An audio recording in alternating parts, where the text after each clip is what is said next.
Welcome to Diversity Conversations, where we engage in thought-provoking dialogue to identify leadership solutions to today's most challenging conflicts. Stream live each week, Saturday 9:30 a.m. to 11 a.m. Hosted by Diversity, Equity, and Inclusion Strategist and CEOs Eric Ellis and Tommy Lewis. Join us and add your voice to this engaging diversity conversation. Good morning, Greater Cincinnati, Northern Kentucky, America, and the world. I am Tommy Lewis, President and CEO of Make It Plain Consulting, and I am your co-host of Diversity Conversations. As you can see, I'm here alone, just me, my good friend and brother, Eric Ellis. Our friend and brother, Eric Ellis, is away on assignment. We do wish he and his family safe travels to and from the assignment. And then not only that, with safe travels, we also wish that those who are hearing the lessons, the wisdom, and exploring themselves through Eric's training and development series, that they walk away with some real tangible takeaways, takeaways that they can implement into their professional lives as well as their personal lives. We're going to do something a little bit different today. I'm going to ask that the community join us, asking questions using the chat, offering up some solutions, and also ways that we can together resolve some of the issues that we are encountering, not only at work, but in play. Here's what we're going to do today. I do have a debrief on my week, as well as some lessons learned. And then I will also ask that we're going to invite you to be a guest on our show today. That's right, a live guest today. We're going to invite you to send your name and email to Brooke, and you'll see her email there. It's simplyreal@gmail.com. Every so often throughout the course of the show, this will come up, and you're going to be invited to, again, send your email and your name to Brooke. She will grab your email, send you the link, and you can go onto your device, upload, and you're on the show.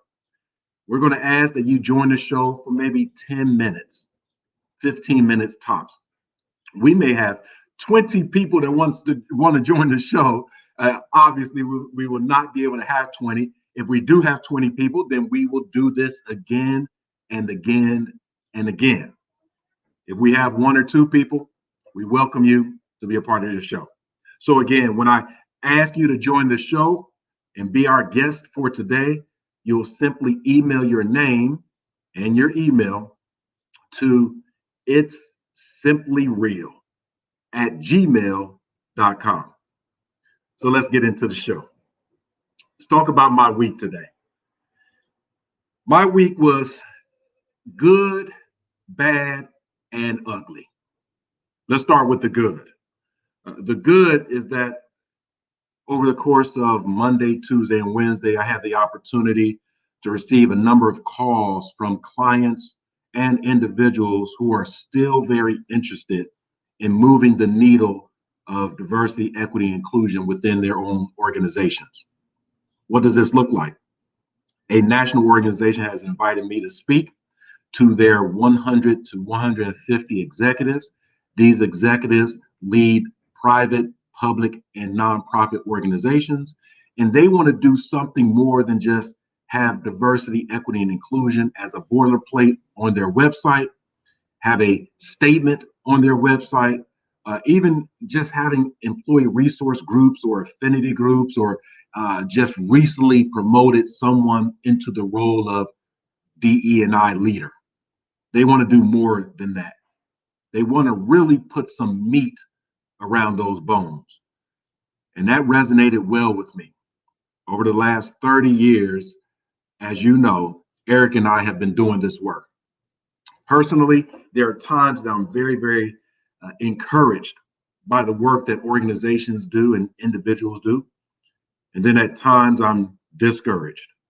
I'm discouraged because over the last 30 years, maybe even 50 years, some of us are in the same place. We haven't moved anywhere. We haven't made progress. We basically have been the flavor of the month. We can even look at television and what comes across our news reels, and there's something that comes across and we pay attention to it for 15 minutes. And then there's another news story, a new breaking news story. And that's funny in and of itself. All of these breaking news stories. Diversity and inclusion is not breaking news. So I'm working with these companies such that these pop-up stories are addressed and the issues are really identified and solutions are sustainable. Again, the issues are truly identified, and then there's some sustainable solutions. So I'm happy to be working with some organizations there, and folks are very, very dynamic. They're coming from different parts of the country, 2 or 3 from different parts of the world. I'm excited about that. That's the good. The bad.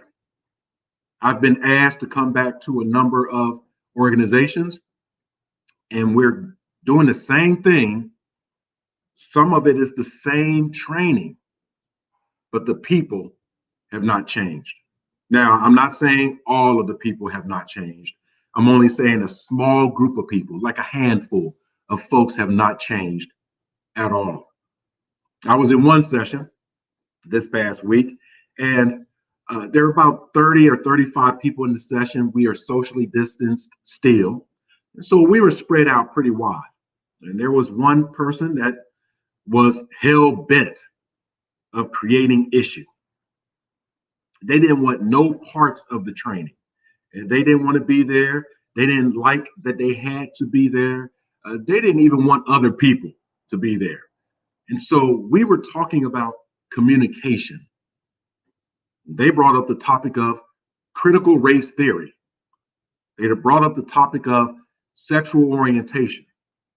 They brought up the topic of politics and religion.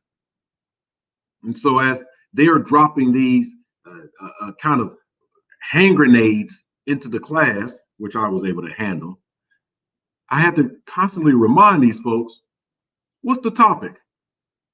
And they were like, well, we're here to talk about politics. No, that's not what we're talking about. What's the topic? Oh, we're here to talk about critical race theory and why it shouldn't be taught to kindergartners. It's like, that's some misinformation right there, but that is not what we're talking about. We're talking about communications. And there are 4 ways that human beings communicate. 1, they communicate verbally, just like you and I right now, verbal communication. Now, if I'm communicating in a language that you do not understand, am I communicating with you verbally? Some people will say no. I just hear noise because I cannot understand the words that are coming out of your mouth. But that is one way to communicate verbally. The other way to communicate is non-verbally. We invite folks to use the chat room community and type in your thoughts, say a good morning, say hello, and that's a form of non-verbal communication. We know that these tweets and Instagram posts and Facebook posts are also forms of communication. Those are written communications. So we have verbal, nonverbal, and written. The 4th way that we communicate is esoteric. It's energy, it's spirit. Esoteric communication is a very important phase of communication. It's a form of communication. And why is it important? Because it's that gut feeling. A lot of the ladies know what I'm talking about. You have that 6th sense, that gut feeling that informs you of what's going on. Now, some guys have it and some guys don't have it. We are oblivious to some things. We may have a gut feeling, and that gut feeling is saying, I'm hungry. It has nothing to do with the conversation. It's have everything to do with our need for to feel good, or our desire to feel something in our body. And that can be food, That can be some sense of pleasure. That can be even misinformation. Everything that feels good is not always good. But esoteric communication is a valuable source of information. And so I was working with this group, and this gentleman was constantly throwing in these hand grenades and trying to blow up the conversation. And it got bad, but not too bad. Nothing we couldn't handle. In fact, his peers, his coworkers, at one point said, "Hey, that's enough. That's enough." I think that that's what we need today. We need people to respectfully have communication and discourse with one another. And when we're done with the communication, or it's gone too left or too right or too up or too down, or it's not even productive, the conversation is not adding value to me or you. We need people to say, let's change the subject. Let's stop. Let's get focused on why we are here. In this particular class, we were talking about communication. The ugly. The ugly this week was that, uh, unfortunately, there are school districts throughout the country, and at Make It Plain Consulting, we work with a lot of school districts. There are school districts across the country who have students who are trying to learn their past to have a better future. And what is learning the past? Every single piece of information that a student learns in K through 12 is previous knowledge. It can be math. Someone's already developed those problems and solved them, and they're teaching them to the students. It can be science. Those science labs and experiments have already been done. And the teacher is offering it up to the students so that they can learn how to study and learn science. If it's social studies, that we're studying about social construct has already happened. The teachers have the content and they are teaching that content to the students. History. History, and this is a news flash, is history. It's already happened. There are some facts about history, and some people would like to distort the facts. And reality is that most times those who are the victors write the history. We seldom hear history written by those who are oppressed, discriminated, or have lost the battle. And those who have lost the battle, maybe even lost the war or the conflict, will reframe that history or rewrite the history such that it is less damaging, less offensive, more comfortable to who they're trying to teach that history to. That's revisionary history. The ugly is that across this country, we have community members, parents of our young future leaders who are in preschool, kindergarten, and throughout high school, and saying that teaching history is wrong unless that history is about me and us.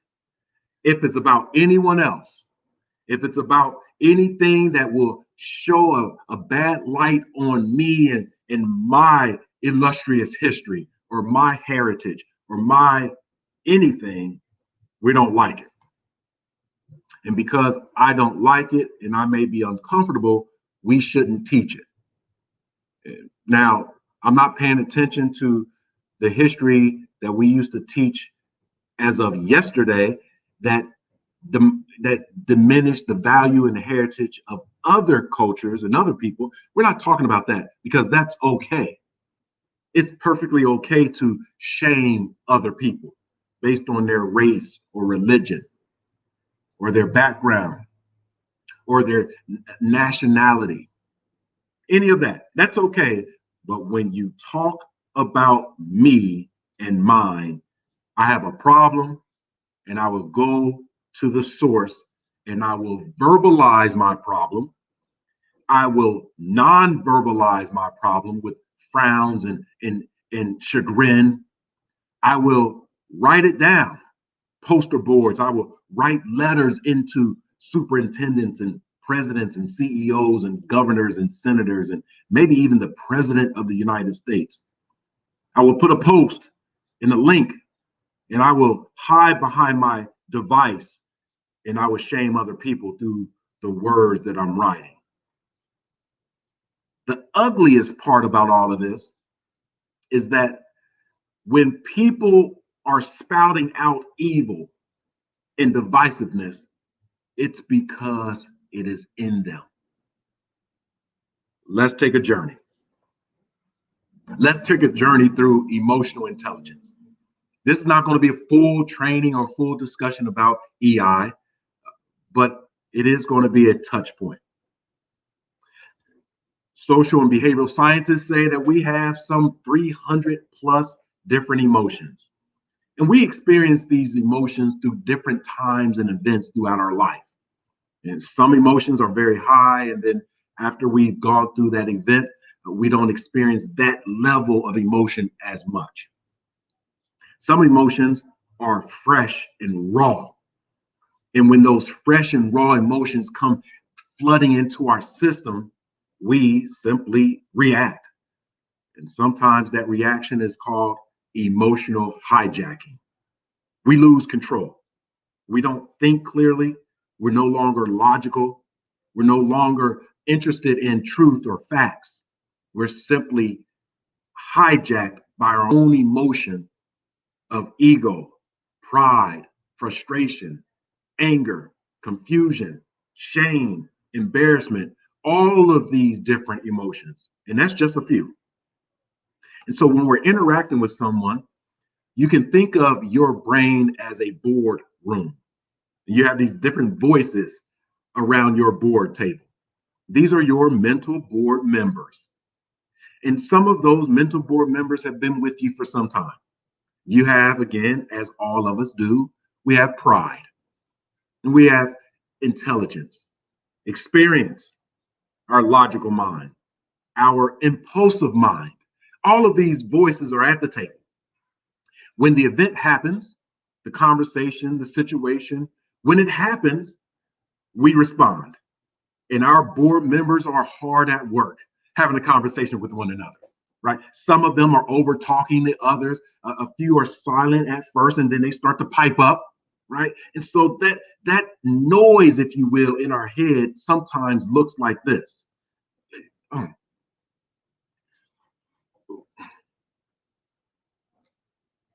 When someone is going through that motion non-verbally, they're having a dialogue in their mind, in their brain. Sometimes that emotional hijacking looks like this. Um, how should I say this? And then they blow up. They don't really know how to say it, and then they just blow up. Why do they blow up? Because 100% of the time, the loudest voice in our head drives our behavior. Let me repeat that. 100% of the time, the loudest voice in our head drives our behavior. Therefore, if the event happens and the loudest voice in your head is ego,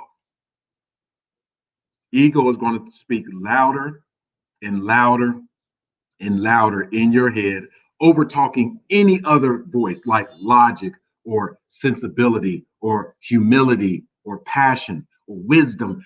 All of those voices are shushed by the sound and the loudness of ego. And what comes out of one's mouth and behavior is egotistic. Whoa.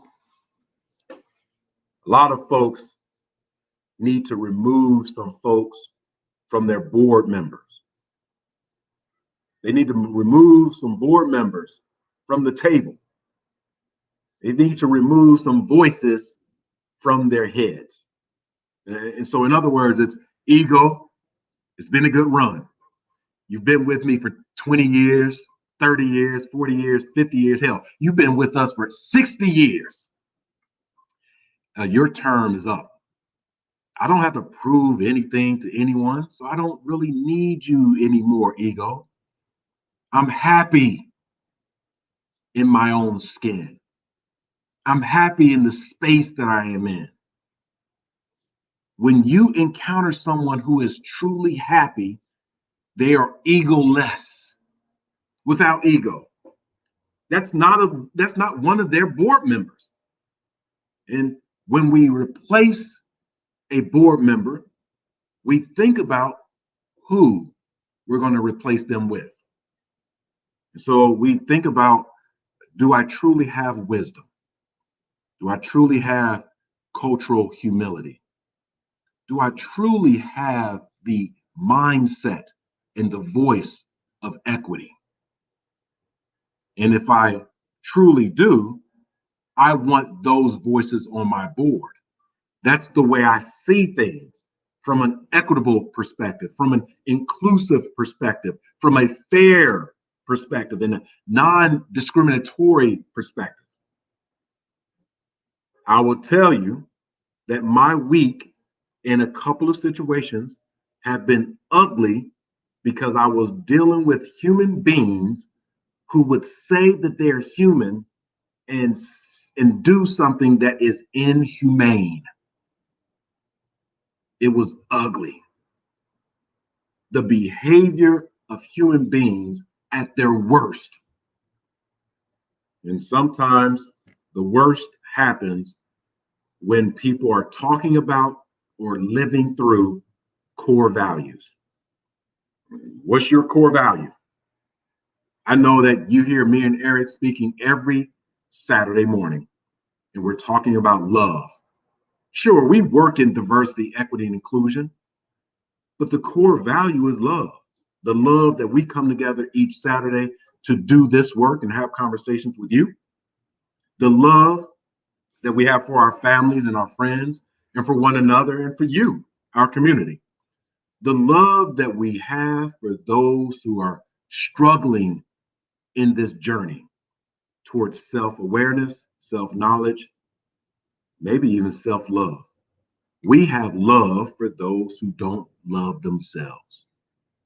I'm going to ask you to do the same this morning. I'm also going to ask you to join the show as the guest. Join the show as my guest, a live guest right now, right? And so as you take a look at the screen, you can see, and we want to thank Brooke for being with us and doing all that she does behind the scenes.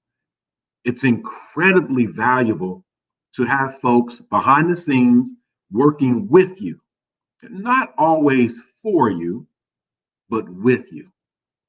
So I want to have a conversation with you, not at you, not to you, not for you, but with you. Join the show by emailing your name and then also putting in an email to it's simply real at gmail.com. And once you've sent that to Brooke, Brooke is going to share the name of someone in the chat room, and I'll be able to see that on the public chat room.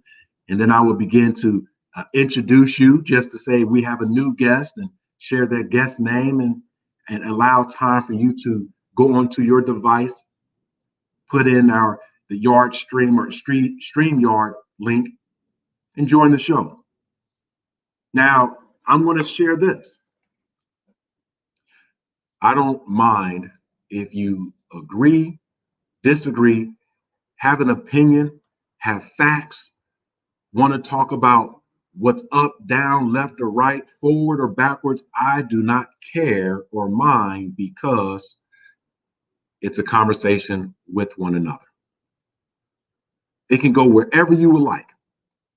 I do ask that we remain respectful, whatever that means, right? So we'll control our language. We know that this is a national broadcast, We know that. And we will talk to one another.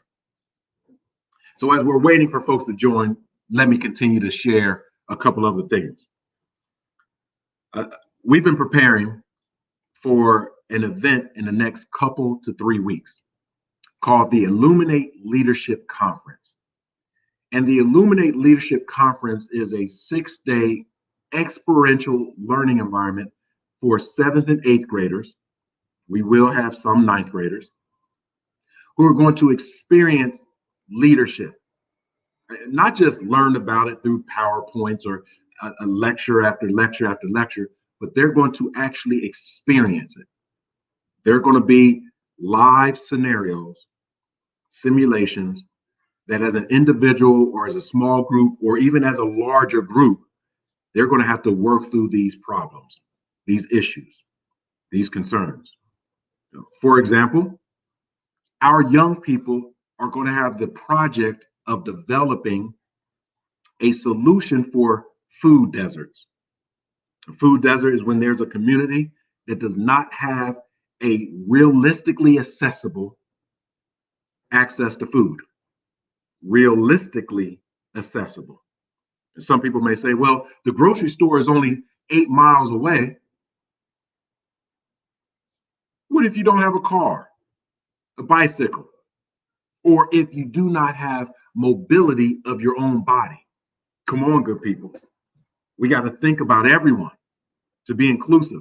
Not everyone has the ability to walk 10, 8, 4, 3, or even 1 mile. Some of us can't walk up a flight of steps. It's not because you're physically disabled. You may be aging. Yeah, yeah. I'm laughing because some folks like, I'm not going to age. I'm not going to get any older.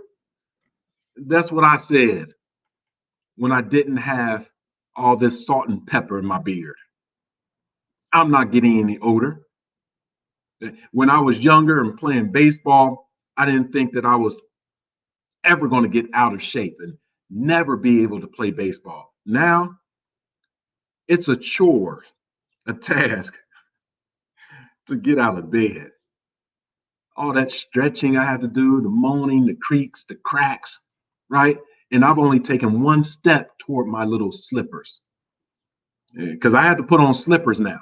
I used to just run through the house, carpet, the tile, the concrete, and all that good stuff in the basement and barefoot. Now, concrete is too cold. Got to put on slippers. I got to casually slide across the floor. Casually sliding because I can't afford to slip and fall. Now, I do want to give kudos to all the people that I see out there jogging every day, if not every other day, every week, to folks that I know who have started athletic fitness training companies. I want to give you a round of applause because there was something about you that said, I want to stay healthy in my body, in my spirit, and in my everyday life. And you're actually helping other people do the same. I'm not going to give up. I'm not going to give up this journey to health. In fact, next week is part of that journey. Next week, with the approval of my beloved wife, I'm going to take a personal vacation. Following month, I'll take a vacation with one of my sons, Bryce. You all know Bryce. We'll take a vacation. And then the following month after that, I'll take a vacation, just me and the wife.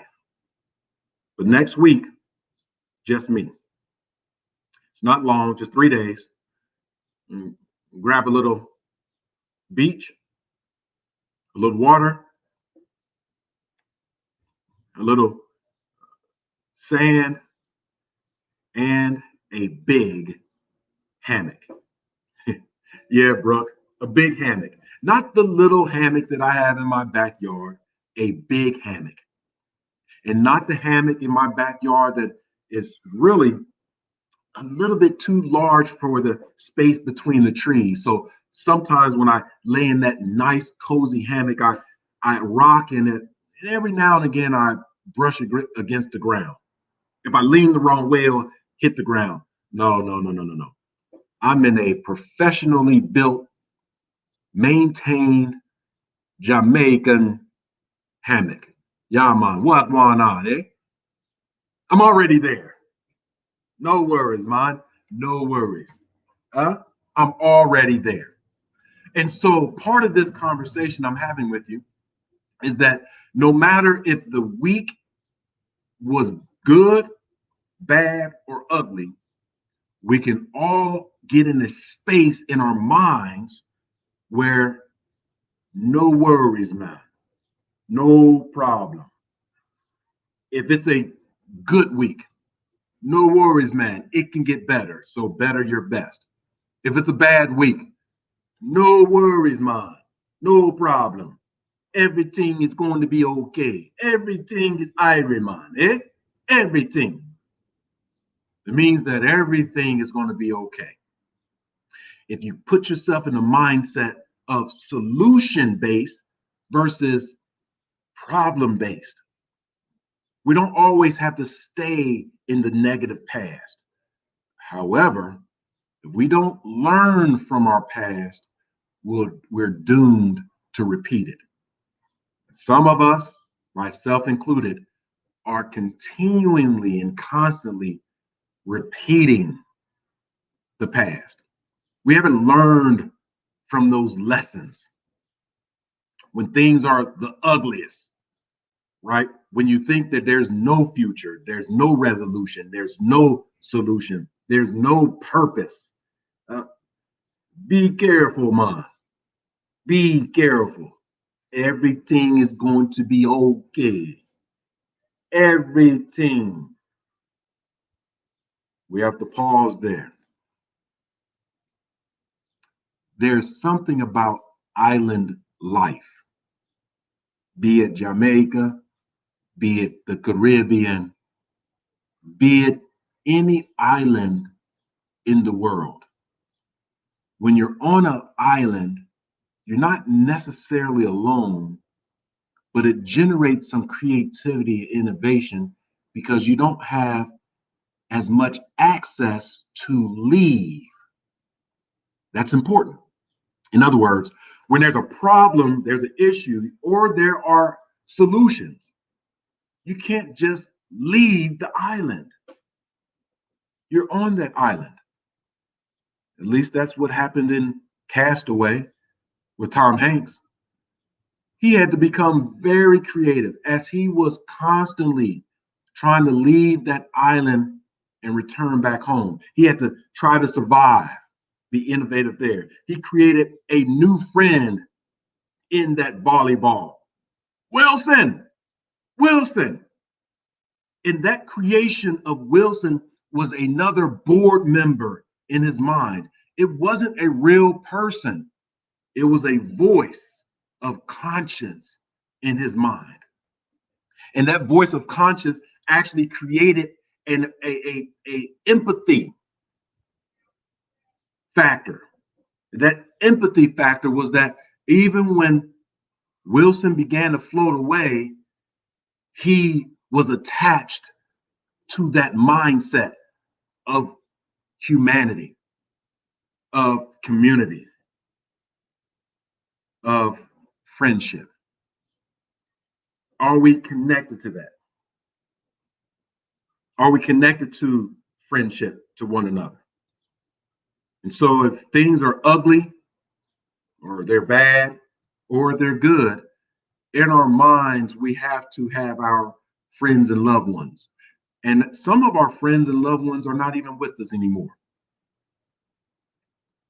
I know for me, my father, my late father, and my late mother, they're always with me. I have friends that I grew up with who are no longer with us. I have other family members. I have people who I'm not around all the time, but their voice of wisdom, of love, of empathy is always with me. What would Eric say in this situation?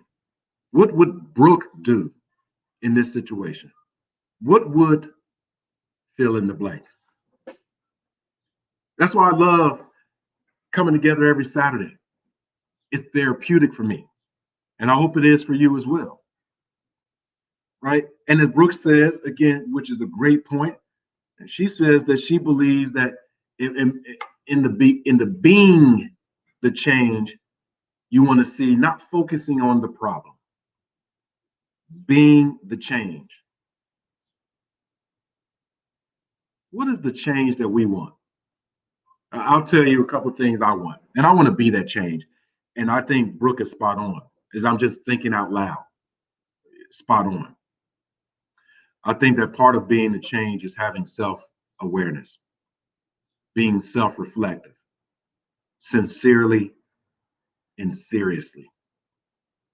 That if you're experiencing things over and over again, or let me speak for myself, when I am experiencing things over and over again, and it seems like it's the same problem, the same issue, and I'm getting the same results or the same outcome, at the end of the day, if I'm truly self-awareness or self-aware, it's not the other person, it's not the other people, it's me.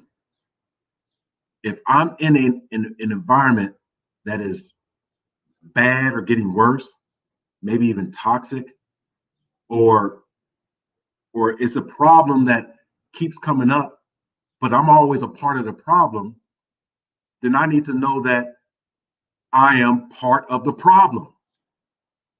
It's not just the problems follow me, I'm in the problem. But I'm not going to focus on the problem. I'm going to be the change that I want to see. I want to be the better person, not just talk about it, not just tell other people, you need to be the better person. I want to be the better person. And I want to be the better person by how I think. I need to be the better person. I am the better person. What does a better person do? Talk to me, brain. Talk to me, board members. I need to speak as if the better person is speaking. So now the loudest voice in my mind is the voice of a better person. I want to do as a better person does. So I don't want to speak one thing. I'm better. I've changed. I'm great, and then do things that shows that I am not better. I have not changed. I have not improved. That's that's what I want to do. That's what I'm going to do. And I am so thankful for the community that's always joining us and throwing in some nuggets of advice. No matter how brief or how long those nuggets are, they're incredibly important. As Dan Joyner says, and again, Dan, thank you for joining us this morning. The problem is the problem. You all have to let that sit for a minute. The problem is the problem. And so I need to take a look at that, Dan, because sometimes when I'm in the problem or dealing with the problem, that is the problem. If I look at the solution is the solution, I think that my mindset would change as well. The solution is the solution. What I learned many years ago is that a problem upon a problem upon a problem is a dilemma. A dilemma upon a dilemma upon a dilemma is a crisis.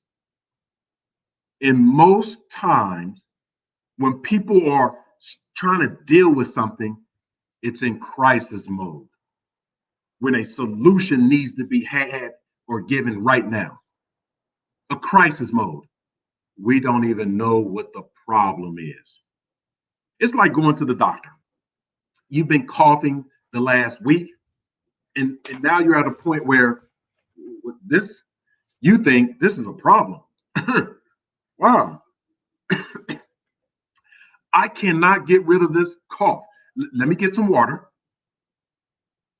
Oh, that's better. That's better. Your cough is back. And now you know, because you know your body, you're a little bit self aware that this cough is not just a regular, I have something in my throat cough. It's something a little bit more serious. So you decide, the loudest voice in your head, go to the doctor, go to the doctor. Some other voices are saying, you need to go to work, you need to cook dinner this evening, you need to go jogging, you have to finish this report. All those voices are in your head. The loudest voice is, take care of your health, go to the doctor. Now you go to the doctor. The doctor says, what seems to be, you got it, the problem? Well, doc, I've been coughing for the last week.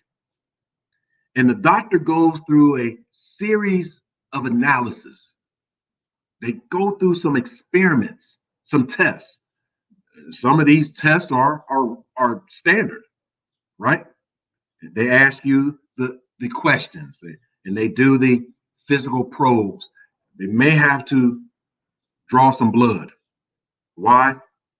We got to take a deeper dive to get to some of the dilemma, because the problem of coughing may not be your throat, it may be something else that only the blood test results will show. The blood test results come back, they cross out some of those crisis things like the neck, the throat, and they find themselves landing on the problem. Sometimes that problem is what we don't want to hear. The problem is that for the last 30 or 40 years, those cigarettes, cigars, other things that you've been taking into your body, it's created something else that we've caught it now.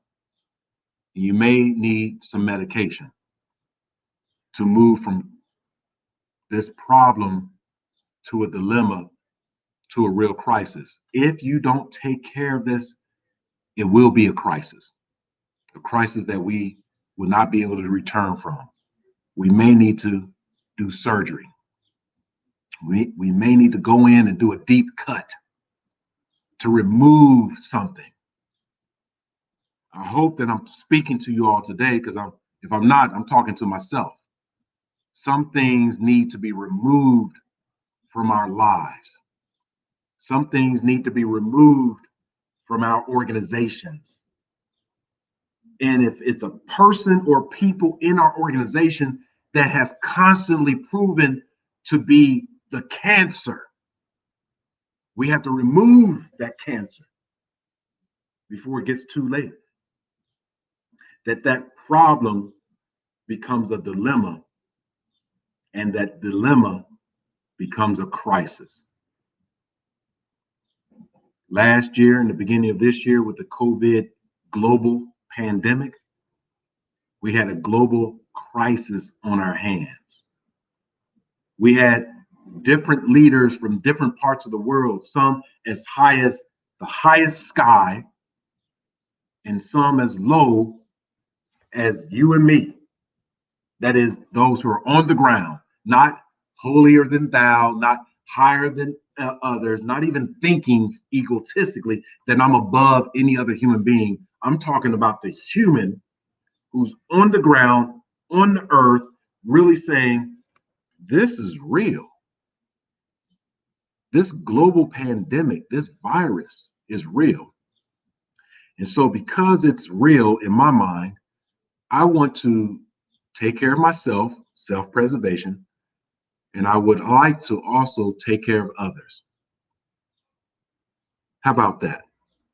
To be selfless in my leadership.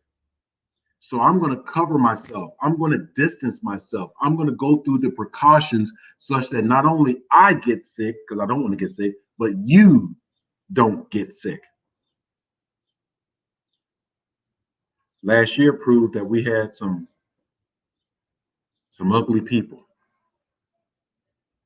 ugly behavior in this world that were committed to their own values, the values of selfishness, the values of ignorance, intolerance, the value of hate. It showed up, good people. You all know it just like I did. It showed up a lot of times in the last 18 months. As we wrap up this 6th month of the year, believe it or not, we're going into July of 2021. Are you going to be different? Are you going to change? Are you going to do surgery on yourself to remove anything that's in you that no longer needs to be in you, that's creating the little tickle in your throat? Are you going to go in to remove what's creating the problem? To be new. Sometimes we have to remove ourselves or from the environment, from the situation, from the event, from the conversation to be new. Are you going to do that? I'm asking you because I've been asking myself, and the answer is yes, I am. That if I shared earlier in our talk, in our conversation, that I had some things in my last week that were ugly, I'm no longer allowing other people or other events to move me emotionally such that I have to describe the event as being ugly. I'm going to learn from everything. If it gets too bad, I'll stop and remove myself from the event, from the situation. I will, because we are adult enough now to verbally say what we like, dislike, need, or want. If we're not there yet, we need to do some more work. Now, you don't always have to be all brash or offensive when you're telling other people what you need or want. You don't need to do that. You just need to know a better way to share what you need and want such that the other person or people can receive it. Yelling and screaming and physically attacking people is not always the answer. In fact, I would say it is not the answer, it is the problem. If you are yelling, screaming, scratching, and attacking, you're the problem. That's the loudest voice in your head. That's the only way you know how to get your point across. Come on now, get some more tools in your toolkit. Have a repertoire or a menu of solutions, not just a one trick pony. Right? We got a whole bunch of one trick ponies out here. When the conflict comes up, just one way to deal with it. And if that one way doesn't work, then you're broken. What? What do you mean? You're broken. Yeah, that person says you're broken. Yeah, this is all wrong. The system's wrong. Or blame and shame and victimize others. That's a person that has self-hate. You can talk to your social and behavioral scientists, your psychologists and sociologists. They all say the same. And there may be people watching this now or listening that will say, no, that's not true, Tommy. What do I say to that? Okay. Everybody's has the right to your own opinion. Go to the experts and ask them to show you the research on why people do what they do when it's self-harming as well as harming and hurtful to others. It's a psychology of the mind. I'm enjoying our talk today. We're going to wrap up around 10:30, let you go about your day. But I do want to ask just one more time, for the last 10 minutes that we're here, if you want to be our guest this morning, our live guest, Again, the conversation can go wherever it needs to. It may even drive us to go a little bit longer than 10:30. If you want to be our guest, be our guest. Email your name and email to Brooke, our behind the scenes producer and guru. Just email her. Email is simple. Literally, it's simple, or it's simply real at gmail.com. Email your name and your email address. Obviously, when you email, you'll have your email address, but you want to put that together. She'll send you the link. You'll join us live, right? We'll have a conversation. It's simply real at gmail.com. So, as we think about wrapping up our conversation and inviting folks to join, again, I want to thank Dan. I want to thank Brooke. I want to thank our other viewers and community members who may not have shared a comment in the chat room, but we know you're with us.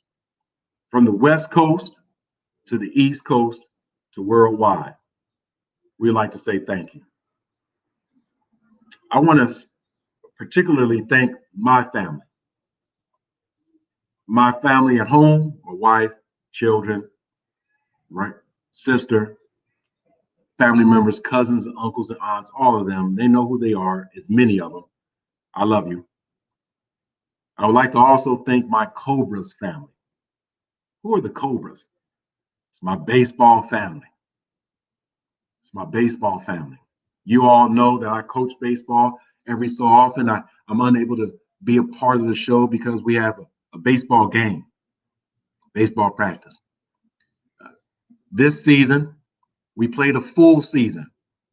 Last year, it was abbreviated because of COVID. This season, we played a full season. And we lost our first game it was a tough game. We lost our first game to a very, very good team. In fact, that team was so good, they won the league. They only lost one time. We lost to that team, and then we only lost one other time to a team that I think our players think and our family thinks that we should have won. It was a game that we were leading early, and by a lot. We assume that things will always be the same. Once you start winning, we will always win. No, change happens. When you're beating someone, they don't feel good about it. They plan, they strategize, they develop new skill sets such that they can come back and beat you. And that's what happened. The other team came back in extra innings and they beat us. We only lost twice in the whole season. So we were very confident and prepared to go into the postseason, the playoffs. We went into the playoffs and we lost the first game. It was hot, 90 degrees. We played 6 innings. We went 4 extra innings. We played a total of 10 innings. So that you understand, our games are typically an hour and a half to 2 hours. We played 3 hours, maybe 3 hours and 15 minutes in the 90-degree middle of June summertime weather. Our boys were exhausted. They were exhausted. Everybody was hot, and we lost. Was I upset? Not necessarily, because our boys gave it their best. We had boys who were throwing up on the sidelines, overheating, who were having asthma attacks. And all of our boys, our young men, our players had grit. They would come out of the game, get hydrated, get back in the game, get their inhalers, get back in the game, allow someone else to play the position and get back in the game. Stay in the game.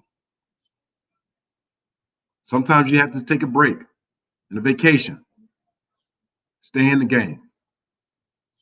I'm so proud of these boys. Why was I most sad, if you will? Because I had to make a decision. I had to make a decision, and that decision was on my plate about 3 years ago. 3 years ago, I realized that my own son, who plays on the team, really enjoyed baseball and was pretty good at baseball, and that he had a dream to not only play recreation baseball, but to play for his high school. And in seventh grade, some years ago, he made the seventh grade team, did well. He made the eighth grade team, he did well. Then at the ninth grade level, it's a little more competitive. He had to compete for the team. He made the team and he did well. And now his ninth grade season is at the same time as the recreation team. So I love my Cobras family and I love my son.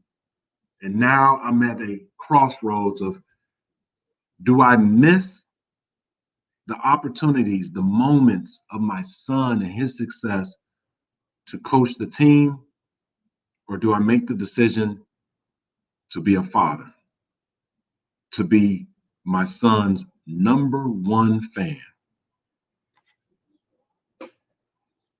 The decision is easy and difficult at the same time. And there's a such thing as that. There's a such thing that a decision that you make will be comfortable and easy and uncomfortable and difficult at the same time. But you have to be self-aware. You have to be selfless. You have to lead with love, lead with compassion, lead with understanding. So at the end of the game, this past week when we had our playoff game, I had to make an announcement. For the last 10 years, I've coached these boys from 4 years old to 14 years old. I've seen them grow from little tykes at what, 2 feet tall to men who are 6 feet tall. These boys are 14 years old, 6 feet tall, 5'11, 5'10.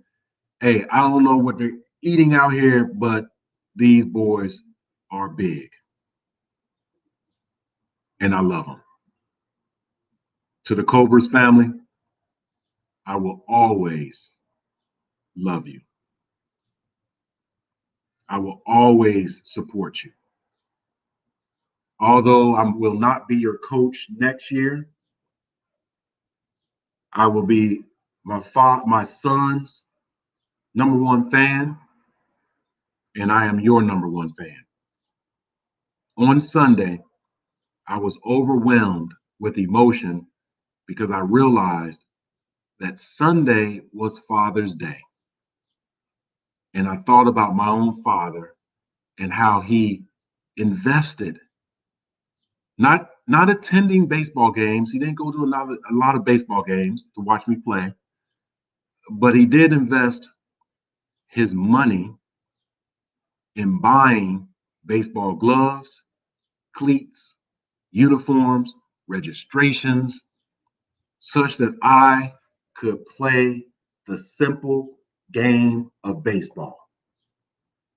My father, my mother invested in me to go to college so I can get in the game of business.